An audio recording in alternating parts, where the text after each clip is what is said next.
So, our story this week is the story of the Exodus, of the Passover, of the crossing of the Red Sea, of the freeing of God's people from slavery in Egypt. It is such a well-known story that it feels like there's not that much to say about it.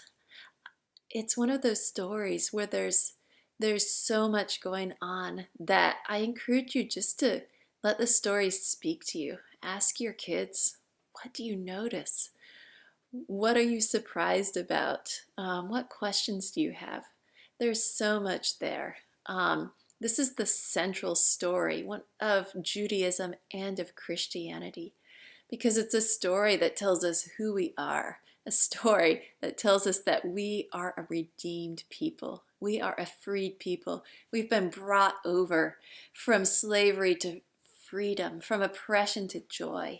God has heard our cries. God has seen our misery, and God has acted. That's the story of the Exodus. So just to fill in some blanks between last week, which is the call of Abraham, and this week. So Abraham, just as God promised, had Isaac. Isaac had Jacob and Esau, and then Jacob had a bunch of kids. And Israel grew to be a great people.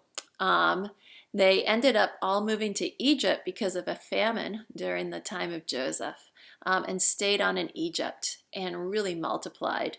And then a Pharaoh came in who did not remember Joseph and started to oppress the people, to take advantage of them. He turned them into slaves to build his monuments and his cities. And that's when they cried out to God, and God answered through Moses. So the story of the Passover as well, and of the freeing of the people from slavery, is of course a foretaste of Jesus to come, who would release us all from slavery and redeem us all through his own life and death and resurrection. So I don't know if you need to make that leap for your kids, but just lean into those themes of rescue and redemption and freedom, and being taken out of a situation that's just beyond you. One other thing to point out is when God parts the Red Sea, there's this callback to creation and creation God. If you remember, on the third day of creation, God parted the waters so that there was dry land and there was sea. And that's what enabled people to live on earth. It gave a dry land of earth to build the garden, create the garden. And this is what happened in the crossing of the Red Sea. The people came up against the sea that was preventing them from freedom. And God did the same thing as in creation, of separating the waters and the dry land. And in doing that, he created a new people, a people that were not slaves but were free, a people who were redeemed, a nation of Israel. And the last thing that's part of this story is the theme of remembering.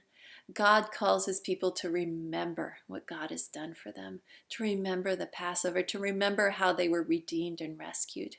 And he doesn't just call them to remember, he gives them a really specific ritual of Passover to do every year, a ritual that includes all the senses of tasting, of smelling, of touching, of seeing, of hearing. It's this really specific ritual so they remember as families, as a people, every year what God has done for them, and they remember who they are, the redeemed and freed people of God, no longer slaves.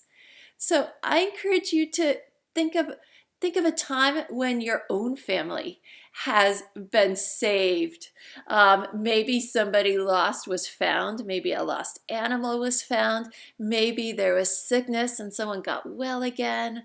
Some accident averted. But remember some time when there's been a rescue in your family, and then celebrate it.